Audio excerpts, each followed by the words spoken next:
Welcome to the Julian and GK podcast. And it's true.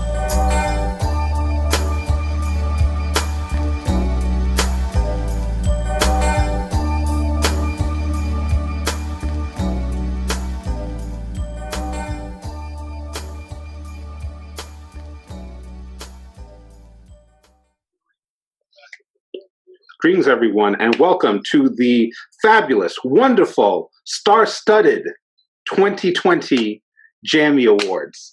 As you see, I got my man GK here. We're on Zoom. We're doing the video thing. We're trying it out. I'm not very technical, so bear with us. We're going to try graphics and all types of fancy things. It might look ugly. It might look weird. We're trying here, people. It's 2020. This is a new thing. I can't go see my man GK in person, so we had to do the 2020 Jammies in the virtual setting like this. So what's going on, GK? Are you excited for the 2020 Jammies? Man, Jammies! Just want to get that. All right. Yeah, we back. Yeah. Did you miss this? Did you miss seeing all Yeah. this? All Yes. that? Yes, all of Yeah, this. man. This is new. Yeah, man. Look, this is just a byproduct of the year, man. This is par for the course. Like, Yeah.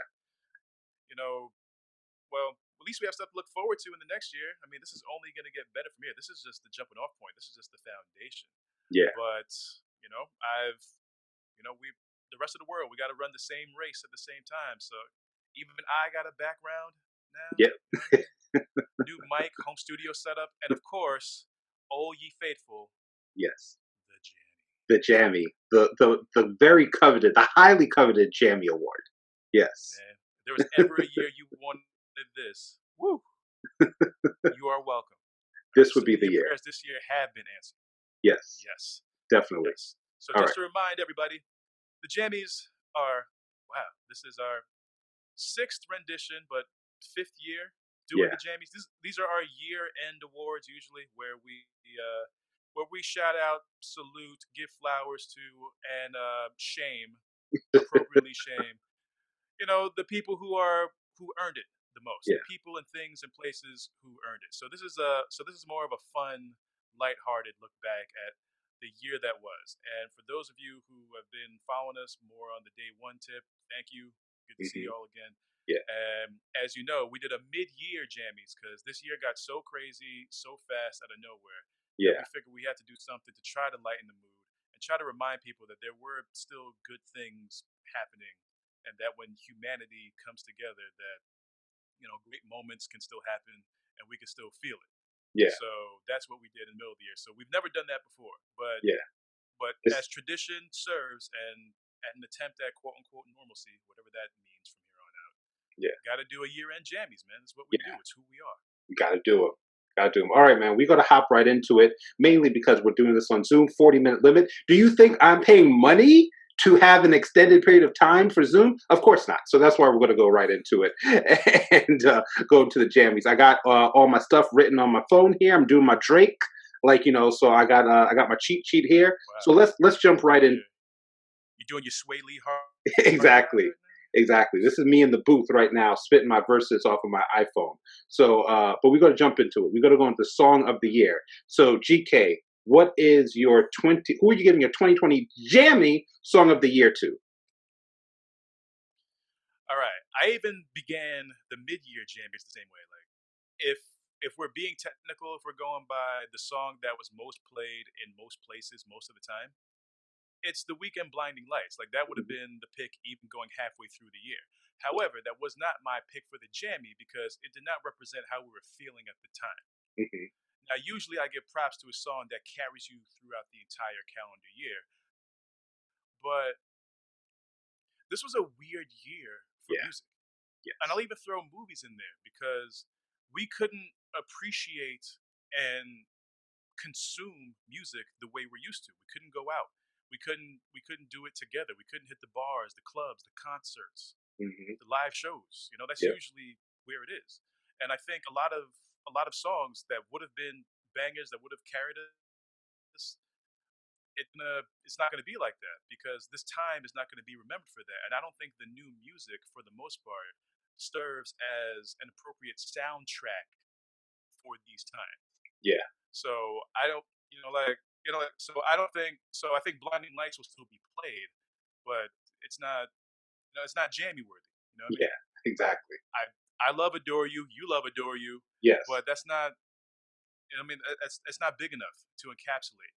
Like WAP, right? I feel like WAP would be like an all-time banger, like more of an all-time banger, if we had clubs, if Yeah. we had concerts. The reason why we love WAP the way we love WAP is because they went back to the music video, which was Yeah. smart. Yeah. While we all had to sit home and consume stuff, they made a video that you just couldn't take your eyes off of. Yeah. So that was the secret sauce with WAP. You know what I mean? I mean, like Savage, Savage remix, like Tootsie Slide. Have you heard anything about it since March? Yeah, true. And Right. that would have been was big. that would have been a huge song, like in any other year. Right, and it's not their fault. You know what I mean? Like, I mean, I think the only song that's overtaken us since the last Jammy was BTS Dynamite. Yeah.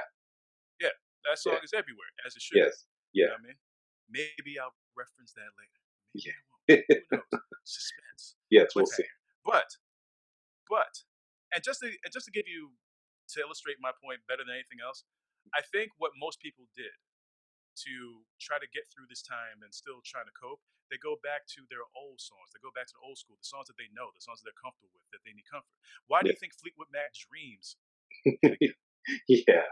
It wasn't just about a dude on a skateboard, bro. Like, it's, you know what I mean? Like, people, more than ever, nostalgia, people need it. Yeah. People needed it. So I just needed a song. So my jam is going to go to a song that I feel like I just feel good when I hear it. Yeah. And I'll remember that this is the year that it came out. Yeah. So my runner-up is Chris Brown, Young Thug Go Crazy. That song is like it's hard to be salty when that song plays. Yeah, that's a good song. Right. Yeah. Right. But like something that makes me go like, oh, give me that face, like you feel it here. My Jammy, and props to her because I really feel like she stepped up this year. Props to her. Damage is getting my Jammy for Song of the Year. Because, man, that song is just pure R&B at its best, bro. And it's like transcendent. You know what I mean? Like the way it should be. Soulful to the point. Everybody can feel it. Everybody can feel good. Get your sexy on. But like during this time, so her had a great year overall. Yeah. But, Damage is my Jammy. That is a great choice. I love that song. That's a great song. Also, she fine. She was like, she was hiding her fineness, but now this year she's been kind of showing it a little bit. And it's like, not only she's incredibly talented, she is fine. And that song is amazing. That's an amazing song right there, Damage. That was on my honorable mention list. My list of Jammy, just to throw out a couple of songs out there that I thought were big. Super Lonely by Benny, Laugh Now, Cry Later by Drake, Lil Durk, Don't Start Now by Dua Lipa, The Bigger Picture, Lil Baby, Rockstar, Dynamite, The Box, Mood by 24K Golden, Damage by her, Savage Remix, Rain on Me by Gaga, Ariana, Midnight Sky, Miley Cyrus, Blinding Lights, The Weeknd. Like you said, Blinding Lights was a huge song. Probably any other year that would have been like Song of the Year. My mid-year Jammy I gave to Adore You by Harry Styles. Like I said, that was just a song that made me feel good when I was walking around, like, during the height of the pandemic.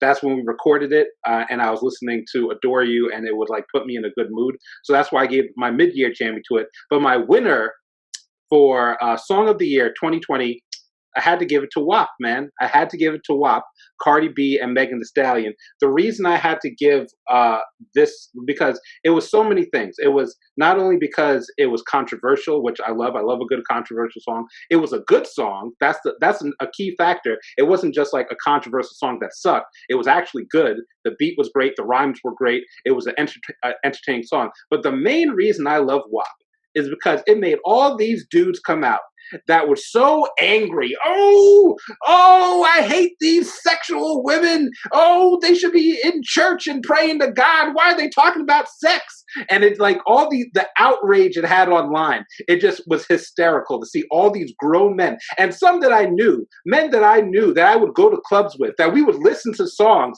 that by men that were super sexual, and we'd be singing along to them, that now all of a sudden they're like, whoa, this is too sexual. I'm like, get over it, guys. Like, calm down. Because now a lot of them have daughters. I have a daughter. I love my daughter, but at the same time, I'm gonna listen to WAP because I think it's a great song. Women are allowed to be sexual. Newsflash. Like, I know this is like some man can fathom this. It's like, oh, why are they talking about sex in their vaginas and like their heads are going to explode? Women can be sexual. We are not the only sexual beings. So that's why my 2020 Jammy goes to WAP by Megan Thee Stallion and Cardi B.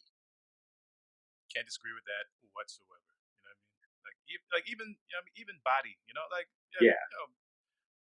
Megan had a good year, but you're right. That was, if there was any song, that was the song that still gave us a collective experience. So, Yes. yeah, you're right. Yeah, you're right. You're right. So, I'm with you on that. All right. Good start. Good start. Yeah, we off to a good start. Two great songs. So next Jammy, we're gonna go to TV show of the year. I feel like this is a very vital Jammy because at a time when a lot of us were stuck at home, there was more TV watching than maybe ever. People were binging shows left and right. Every day I would go online and see some new recommendation that people were giving for TV shows. So GK, what show grabbed you this year? What show do you want to give your 2020 Jammy to? Well, when we did the mid-year jammies, I remember saying that I'm still a cable dude. Like, I don't need to think. You know what I mean? Yes. Like, cable will just like put it out there for me and like will choose my viewing for me. Yeah. Since then, I done cracked, man. I got so many streaming joints now. It's wow. Yeah. It's just wow. Yes. So that part has changed. Yes. Since we last conversed. Like, I haven't even seen you in like a year, bro. Yes. Like, this is like our first visualization. I know. Like, have not seen your face except for on the gram, but like actually talking to you like since like probably January. I know, man. Yeah. I know, man. This foolishness needs to end, man. Yes, exactly. Sure, right. But I still think that we were right on time when we did those jammies because as things have progressed, yeah, the cases are at a record high again now. Yeah. But for better or worse, we're conditioned to it now. Yeah. Back then, it was all new. It was scary. It was crazy. It was high anxiety. It was all those things. And there were no solutions yet. People were making up on the fly as we went. Yeah. So there's still that time. We remember 2020. We're going to remember that first half of 2020 from when the pandemic hit up to George Floyd. That's going to be what we remember from 20 and the election. Yeah. Right? But we were all at home at the same time, having the same fears, the same worries, and all having to consume the same limited content. Yeah. So as much as I loved new shows I discovered after, like I May Destroy You, The Undoing. Yes. Cobra Kai. Yes. I'll even throw Cobra Kai up in there. Yo, Yeah. Johnny Lawrence is that dude. Yes. Who knew? Yeah. Yeah. And I loved the most recent seasons of Insecure and Ozark before that. But I gave my Jammy to The Last Dance then. Jordan stays winning. Yeah. The Last Dance will forever be the show of 2020 to me because we all had to watch it. Yeah. It had to happen. Like we didn't have to have Tiger King. I still haven't watched. Who is Carol Baskin? What did she do to who? Like I still don't know, and I still don't really care. You know what I mean? Like I really don't feel like I'm missing out on it. You know, like I still. You know what I mean? I don't get it. Like Love is Blind. I watched the whole show and I've determined that the show is lying and that it actually is blind for the most part. So I don't need to go through all that again. You know what I'm saying? Yeah. And I have a feeling that I know who you're gonna pick. I know who your Jam's gonna pick, and I know that I know nothing about the show. I've not watched it, but the whole world is all abuzz about it. So I'm not even gonna spoil it because this is just one of the main differences between me and you. Think you know? But yeah, Michael Jordan, 10-part documentary about the '90s Bulls. Yeah. Team that just made basketball and him forever mainstream. Yeah. It's The Last Dance. Yeah. I mean, can't disagree with you. That Last Dance is like, and I said it on the mid-year Jammy, that it's one of the greatest sports documentaries ever, like one of the greatest documentaries period ever. It was just like such a intensive look at those 90s Bulls. So yeah, I can't fault you with that. I did not choose that. I had it was on my nominees, but we had that. We had The Queen's Gambit, The Mandalorian, Baby Yoda fever. Everyone loves The Mandalorian. Lance, another sports documentary that they did about Lance Armstrong, that was amazing. High Fidelity, Insecure, The Undoing, P Valley. If you're not watching P Valley, you need to watch P Valley. That show is amazing. It's not just a stripper show. It's like, yes, there's strippers and there's a lot of nudity, but the show itself is actually great. Stargirl, All Rise, For Life, which is another under the radar show that's really good on ABC. What We Do in the Shadows, Dave, which is a great show on Hulu. If you're not watching Dave, that show is hilarious. I actually throw in a kid show in my nominees, Bluey, that I watch with my daughter, my beautiful daughter, because this show is a kid show, but it is hilarious. I love Bluey. I will ask Julie, hey, do you want to watch Bluey? Because I want to watch Bluey. And I just use her as an excuse to watch it. Bluey is hilarious. My mid-year jammy went to Little Fires Everywhere, which I still think is an amazing show, but I had to change it because another show came out that I watched, and it was appointment viewing. Like the same way you said The Last Dance was appointment viewing, people had to watch it. This show was appointment viewing. I had to watch it every week when it came on, at the time it came on, because I did not want it to be spoiled. And it was a perfect blend of everything I love. It was a blend of history. It was a blend of sci-fi. It was insanely violent, which I love violent movies and TV shows. And it just touched on so many things. So my 2020 Jammy TV show goes to Lovecraft Country. That show is amazing. Good pick. Yes. Good pick. Like I like Good pick. I thought you were picking Mandalorian. No, okay. Mandalorian, I love Mandalorian, but Lovecraft Country was on another level. It's just like I can't describe it. As a black nerd, I am a nerd, people. I love nerdy things. I love sci-fi. I love wrestling. I love comic books. I love all types of nerdy things. And it's like this show took all the nerdy stuff that I loved and also took the history of black people in America and melded it together. And it was like a perfect marriage. So it's like you got your history, you got your look at the racial injustices that black people have faced throughout history, you got your sci-fi elements, you got like these crazy, creepy monsters that were like killing people and ripping off their heads. So it was like everything I loved all in one show. So Lovecraft Country gets my pick for 2020 Jammy Show of the Year. Brilliant choice. Shout out to Jordan Peele. Shout out to J.J. Abrams. You know Mm-hmm. Yeah. So necessary. And if you really look up they reference it in the pilot, but yeah, just look up the actual history of the original Lovecraft. Yeah. And you'll see what this show how well it flipped it. Yes. So yeah. But the funny thing is I remember talking to asking girls at the time, like, all right, so you want Tick. You know what I mean? Like, we got we got Black Hero. He has negative 4% body fat. You know what I mean? Like, he's saving you from monsters and all that. Like, yo, you're in Jim Crow. Come on. Yeah. Like, come on. Yo, come on. And they're like, nah. Yeah, see. Something I learned a long time ago is dudes that you think women will be into, they're not. And it's like dudes that you have no thought of them being into, that's the ones that they're into. I know. I still don't get it. I thought he had it all. I thought he was doing everything women want. See, shows how much we know. All right, we know next nothing. Jammy. Next Jammy. All right, next Jammy. Let's get into. We'll move around a little bit. Let's go to sports moment of the year. Let's do that one. So there was this was a year that really affected sports a lot. Like March Madness got canceled. A lot of the NBA had to pause for a while. Like they had to create the bubble. NHL had to do the same thing. So we saw a lot of sports get paused before they were able to resume because of the pandemic. So it was hard to kind of pick this, but GK, if you had to pick one sports moment of the year, what would it be? Yeah, no Olympics either. Like, it was just amazing that a lot of those seasons were and are still being pulled off. Yeah. That's the real win. And shout out to the Dodgers. Shout out to Tampa Bay for winning the Stanley Cup. I mean, the team of 2020 are the Los Angeles Lakers. There's no way around that. Mm-hmm. All the story elements were there in spades, but like when AD hit that buzzer beater in Game 3 of the Western Conference Finals and yelled at Kobe after he did it, and then even them culminating winning the championship, like those moments should have been shared with the fans. Hmm. It was like all happy that we should be, but those moments are not going to be the moments they should be because the fans weren't there. That should have been a Staples Center in LA celebration that they all Yeah. should have had. But and also shout out to Patrick Mahomes Oh yeah. for the Super Bowl.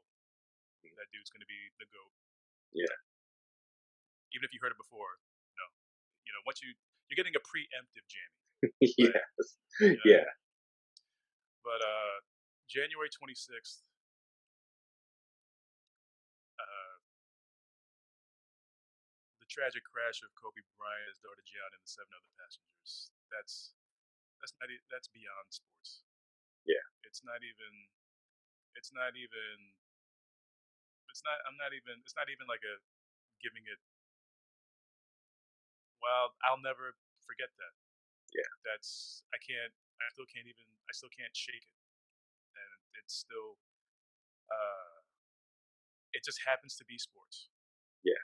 Um, so there's no positive spin or like any light to make of it. It's just I will just never. It's just one of those days where I'll always remember where I was and how I felt. And this was before a pandemic anyway, so it's uh, Kobe, his legacy, the, just the tragedy of it all. That's if that's a moment, and I'll remember trying to get through the rest of the day. I'll remember the Grammys were still on that night in the Staples Center. They had Yeah. to burrow through that. The NFL still had to do the Pro Bowl, and then that led into the Super Bowl the next week, and it was all everybody could talk about for the week, including football, and so mostly what people still talk about now. Then the memorial a month later. It's just Mamba mentality, everything he stands for, just the effect that he has, and just the respect that he will forever garner. And I'm glad the Lakers paid him the best tribute that they could. But this year, sports, it's been all about Kobe for me. Yeah.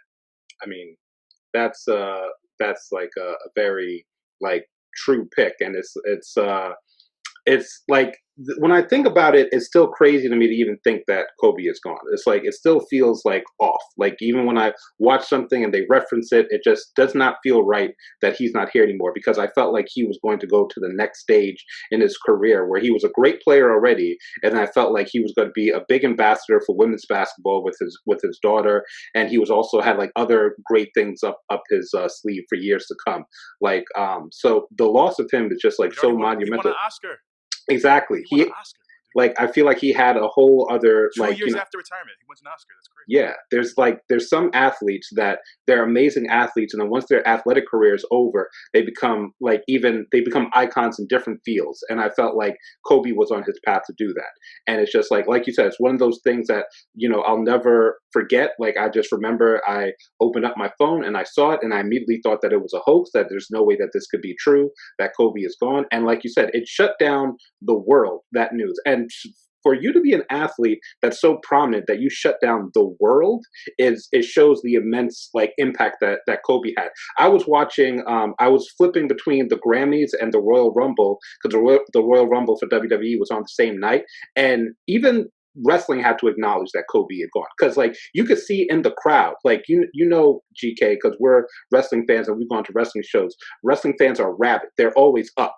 And the Royal Rumble is one of the biggest events of the year. And everyone was down. You could see that everyone in the crowd was not that hype. Like as the show progressed, people got into it, but everyone was down. You could see it at the Grammys. You could see it at the Pro Bowl. You could see that everybody was just struck by this news because Kobe was one of the biggest athletes in the history of not only basketball, but of all organized sports. So his loss was tremendous. So I agree with you. That's one of the moments that I had on my list as well. The only thing I also included the Lakers winning their championship in the year that they lost Kobe because I felt like that was a very prominent thing, and also the Dodgers winning, something to pick up LA after such a monumental loss.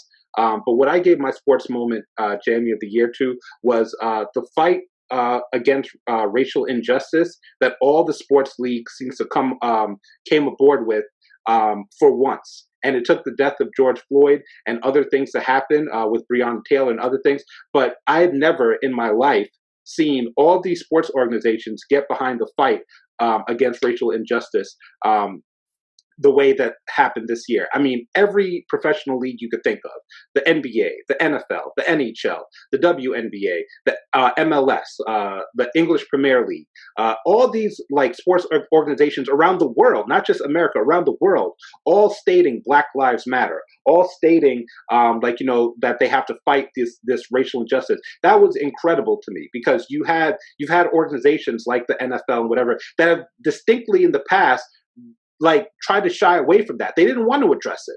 They were like, we're not even touching that because they didn't want to piss off their fan base. They didn't want to piss off the people that are out there that would be up in arms if you said the phrase Black Lives Matter. And now you had players not only kneeling, but being encouraged to kneel, being encouraged to speak their part. So I thought that was a monumental step forward in the world of sports, that they saw beyond the dollar signs and knew that they could potentially lose some fans by making this decision, but said, we're going to stand for our Black athletes, we're going to stand for Black people and make a statement. So that to me was the sports moment of the year. It's all these sports organizations getting together and coming together to fight against racial injustice. I agree. I mean, at least we both know that sports played a much bigger role than just a game this year in every aspect. Because I was thinking when the NBA, when teams boycott playoffs in the middle of the playoffs over Jacob Blake. Yeah. And shout out to the WNBA. Like the WNBA has been front and center this whole time from day one. So let's give them their due props. Yeah. NASCAR standing for Bubba Wallace. Yep. Yep. But yeah, you're absolutely right. This was big in sports. Sports was big, and once again, sports proves that they are ahead of the curve when they want to be. And they serve to be one of the biggest unifying forces we have as women in mankind. So just thank you to sports. That's the Jamie. Thank you to sports, and again, rest in power, Kobe and Gianna. And it's just, and that's how the year began. Yeah, like, that's how the year began. That's what I'm saying. This is the short list. Yeah, you know what I mean, like Chet. You losing Chadwick Boseman. Yes. Yes. Even losing Alex Trebek. Yes. Like one of the highlights of my year was the last time I left New York. I was in New Orleans working, and I was at a bar in a red state where I'm not that red, and neither is my skin. But hey, I'm working, gotta eat. Yeah. So I happened to be in a bar with a whole bunch of people, and we watched the greatest Jeopardy of all time together. Like it was like one of the best sporting events of all time. When I say we all got along for those 2 hours, we all got along in those 2 hours. And there's so few people who have walked this earth and embraced this earth who've been able to bring people together and feel good. And who did it as many times or as long as Alex Trebek? That list is short. Yes, exactly. Alex, come on. John Lewis, Sean Connery. Yeah. Diego Maradona. Yeah. Toots Hibbert. Ruth Bader Ginsburg. Little Richard. Yeah. Bill Withers. So many people. Kenny Rogers. And this is just, and this is just a very, very, very short list. And of course, even with all that, Ahmaud Arbery, Breonna Taylor, George Floyd. Yeah. This is the year. And gosh, just when you thought something as bad as what happened to Kobe and Gianna, the 7 other passengers, like that was just setting the tone. Exactly. The year was going to go. That's what's crazy. It's like this year has been so hard that we started the year with a monumental loss, and that wasn't even the biggest news story of the year, because then you had this monster virus killing hundreds of thousands of people, and it's just and we're still in the midst of it. Months later, like everyone thought, oh, okay, this COVID thing, well, it'll be wrapped up in 2 weeks and we'll all be back to normal. And here we are 10 months later, and we're still indoors. We still some things are open up again, but it's not the same, and it won't be the same for a while. So this, that definitely kind of set the tone for the type of year that 2020 was going to be. Yeah. So on a All right. on a lighter Go note, Jammy. we're going to Go go. Jammy. We're going to go to let's go to the damn you fell off, Jammy. Like this is one where we had quite a few people this year that 2020 exposed them, and damn you fell off. So GK, who is your damn you fell off Jammy going to? Oh boy. Okay. Also, in interest of time, I don't think we've done any. I don't think we've had a year where we've done more podcasts of different topics. Yeah. We had to address we had to address racial relations and social injustice over the summer. Mm-hmm. We did a long tribute to Kobe. Yep. In February. So, in interest of time, if you want more in depth from our perspective, living it, then you could always go back to our previous podcast. Definitely. But my damn, you fell off. So during the jammies, spoiler alert, it was meet me at the office. That was like I'm saying that whole phrase fell off because working from home works. Yes. Yep. You can't tell us it doesn't anymore. Exactly. We know. But people did fall off. Like yes. Like Tory Lanez, J.K. Rowling, What? Ellen, Yeah. Ellen DeGeneres. Yep. Like there's some people who also fell off, but I think they'll come back. Like Nick Cannon will come back. Oh yeah. So I'm not really worried about them. Mm-hmm. Rudy Giuliani, yo man, I'm sorry man. Between Borat and Four Seasons Landscaping, bro, like I can't. Like, come on, man. Yeah. He's he's definitely one of my nominees. Yes. Can't let that slide. But my damn you fell off, Jamie. Like I just needed to. It's not even like a fall off. It's just like we see you now.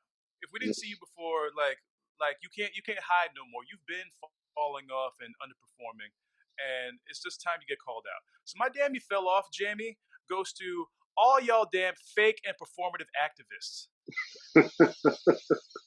Y'all done fell off hard. Like y'all tried to jump on the bandwagon and suck up some of our energy during the summer, talking about you was about it. Mm-hmm. But then when it came time to put your money where your mouth is, or more literally your vote where your mouth is, we saw the results. Math don't lie. Yep. Y'all was fronting. Yep. Y'all was fronting. No matter what side you are on, you saw 84 million, 74 million. Yep. Y'all are not keeping it 100. It's that exactly. Y'all are some cowards, or you're hypocrites, or both. Yep. So stop fronting. Stop acting like you're down for something you're not, because you're caught. Exactly. So you getting all this, Jammy. Yeah. You getting all this, Jammy, and all your orifices, your ears, your eyes, whatever. It's called a jammy because we jamming it. You gonna get jammed. Yes. Exactly. And that's the thing. It's like, this is America. Vote for who you want to vote for. But like, don't lie. Don't act like you're about something that you're not. Don't act like you're about something that's on one side of the plane, but then vote for something that's on the complete other side of the plane. Just be you. That's why I have more respect. Like I have family members and I have, friends and stuff that are on that other side of the plane from me, but they bout it. They like, I'm on this side and I don't give a shit about your side. And I can respect that more than someone who comes to my face and says they're on my side, but they're really on the other side. Like, just be true to who you are, and instead of trying to act like you're something you're not because you don't want your perception of you to be different to people. Just be who you are. So that's a good one. That's a great Jammy. My damn you fell off Jammy's. A couple of nominees was Rudy Giuliani because he's had a horrible year. Like it's like he looked like Dracula. He was caught with an underage girl, like in a movie. He just had a horrible year. Like, so he definitely fell off. He went from being America's mayor to America's joke. So he had a horrible year. This is a nerdy damn you fell off. CD Projekt Red, which is the maker of The Witcher 3, they made a new game called Cyberpunk 2077 that had a horrible launch.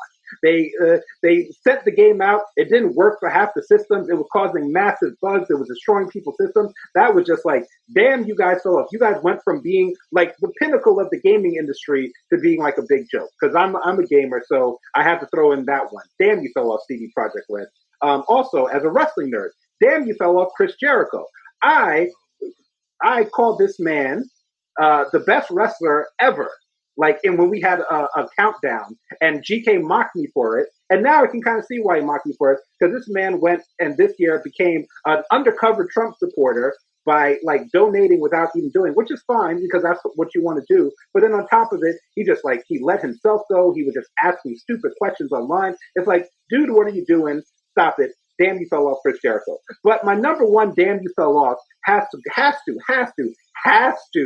go to Tory Lanez.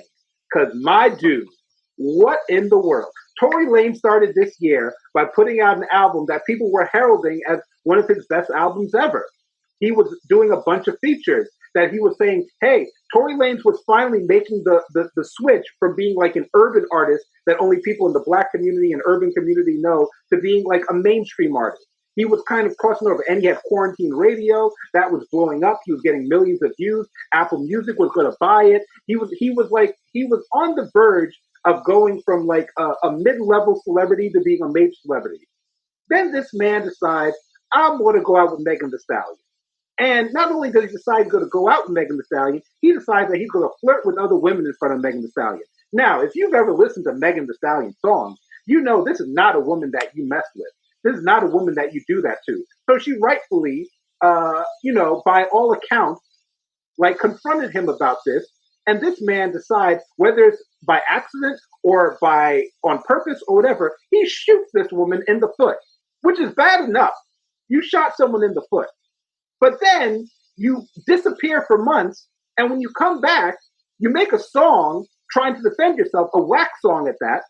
And you just like, don't ever really address the allegations. So, damn, you fell off, Tory Lanez. You went from being on the precipice to being one of the biggest music stars in the world to now you are known as the man who shot Megan Thee Stallion. And you were probably going to go to jail or at the very least deported. So, damn, Tory Lanez, you fell off. That's my 2020 tip. He sure enough did. He sure enough did. Yeah. And you know what? Good riddance. You know, not even that. Just like I'm not gonna miss the music. Put it like that. You know, I'm not gonna. I can go. If we're gonna cancel listen to his music, you know, we'll live. Yeah, that's what I'm saying. Like when I went into my playlist and deleted Tory Lanez songs, it did not. There was not a tear shed for me. It did not hurt me. Now, a couple of years ago, when I had to go in my list and delete all them R. Kelly songs, that hurt me a bit. I was like, damn, I can't listen to this song anymore. I can't listen to this song. But then I remember the type of person R. Kelly is, and I was like, that made it easier to delete it. But it's just like, Tory Lanez, I'm sorry, sir. I'm not going to miss your music. I'll be okay. Like, there's other artists that don't shoot women in the foot that I'll listen to, and I will enjoy their music instead. Yeah, it's not even personal, bro. Like, it's not even. We're not trying to cancel careers, you know. Because that's the trendy thing to do. It's just like, man, you are what you do. Exactly. And you did it. Like how you handle it after you did it. That's what made it worse. If he said, "My bad, I shot her by accident. I own up to it. That's my fault." But instead, you try to deny it, even though literally all the evidence points to you. It's like, come on, sir. Yeah. So that's why he gets my damn you fell off. Let's go. Let's do. And one more thing. Yeah. And one more thing. For those of y'all who are wondering why we left Kanye off, if you check the Forbes highest paid celebrities of the year, Kanye's still top 5. Yeah. Kanye's still making more money per year than LeBron and The Rock. Yeah. Kanye fell off within the Black community because of his stances on certain things, but people still buying Yeezys, people still downloading his music. He's still the go-to producer for a lot of these rap artists. So Kanye's doing just fine. We might not like Kanye anymore, like because of the stuff he said and done, but Kanye is doing just fine. So that's why I can't really put he fell off, because he's doing fine. He just is not the same in our eyes. That's all. Yeah, he did run for president. He did. Yes, He ran for president. I mean, Yeah. A for effort, F for execution. But at least you tried, man.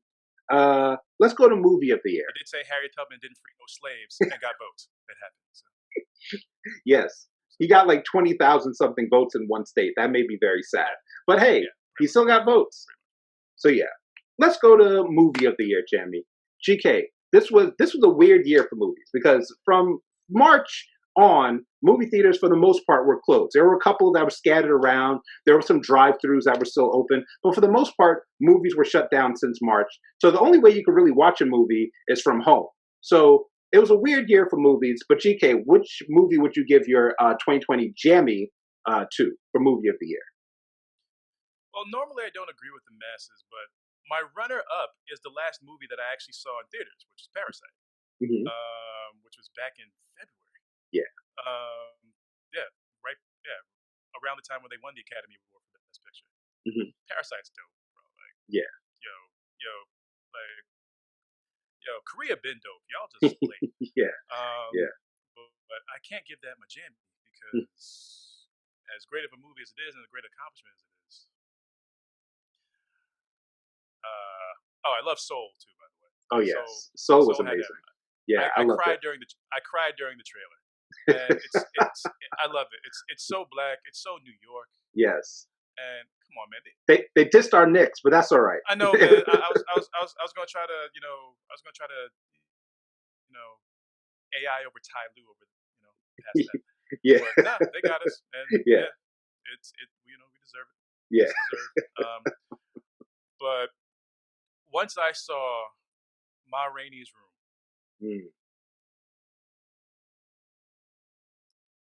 and the fact that that's Chadwick Boseman's final performance, and it's a masterpiece. Yeah, it's a masterpiece. So complex, so cultured, and to have Viola Davis with you. Yeah, come on, you can't do better than August Wilson. Like it's Ma Rainey's Room is that's my Jammy for movie of the year, and that was the easiest choice for me to make.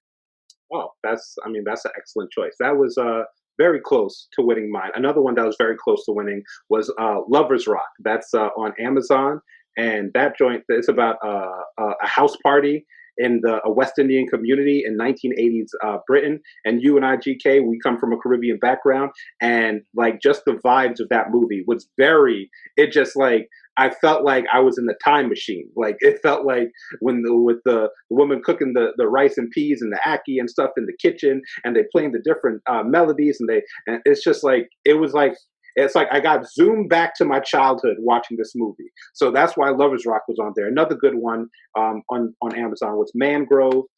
There's another movie on Netflix called Mank that I really liked because it just was about like screenplay writing in terms of why can't I remember the movie right now? When the Citizen Kane and Herman Mankiewicz, who wrote it, and it was about his life. So that was really good. Soul, like you said, Wonder Woman 1984. I just watched it last night. I enjoyed it greatly, even though some people didn't, but I loved it. Palm Springs. Yeah, you didn't watch it? I'm hearing a lot about Palm Springs, but Palm Springs was great. Them WW84 reviews, I don't think they're as mixed as you think. I think most people are like, nah, that wasn't what we wanted it to be. Yeah, I think like I'm a nerd. I'm a comic book nerd, so that's why to me it was fine. I know they kind of changed the characters up a little bit, but I enjoyed it. Like I thought that it was like, I know that some people wanted more action and like all that, but for what it was, I thought it was good. Like the first one was better, but I thought that this one was still really good. The Vast of Night, that was another good one, a nice little sci-fi film that was on Amazon. I like that a lot. But the winner that I had, my winner for movie of the year is a very stupid movie. It's the complete opposite of your pick, which was a very profound pick. It's Chadwick Boseman's last film. It has Viola Davis in it. They give these powerhouse performances. It was just a wonder to watch, and I loved it. But at the end of the day, for a year like 2020, I had to give it to the movie that just made me laugh the most and was just so over the top and ridiculous. And that movie is Borat 2. I don't know the complete thing. It has like a whole different subtitle. I don't remember that. So I'm just going to say Borat 2. That movie was so stupid and ridiculous, and I loved every second of it. And the fact that he was able to do a pivot mid-shooting when the pandemic hit, and instead of just scrapping it and going, "Oh, the pandemic's here, I can't go out anymore and do this," he instead was like, "No, we're going to continue doing this, and we're going to make it a part of the storyline, and it's actually going to make sense." Like, I thought that was genius. And I mean, the Rudy Giuliani scene, of course, is now like famous, whatever. But there's so many other scenes in that movie that were just over the top and ridiculous and hilarious, and I loved it. Like, it was the movie that I probably loved the most. So yeah, my 2020 movie of the year, Jammy, is going to go to 4 at 2. Not mad at that. I mean, everybody needs an escape, and a lot of people agree with you. It's the second most streamed movie in the U.S. of the year after, Hamilton. Yeah, yeah, exactly. So, Yeah. so Very nice. Yeah, we're gonna go into the next Jammy. Thank you for listening to the Julian and GK podcast. And it's true. The Julian and GK podcast.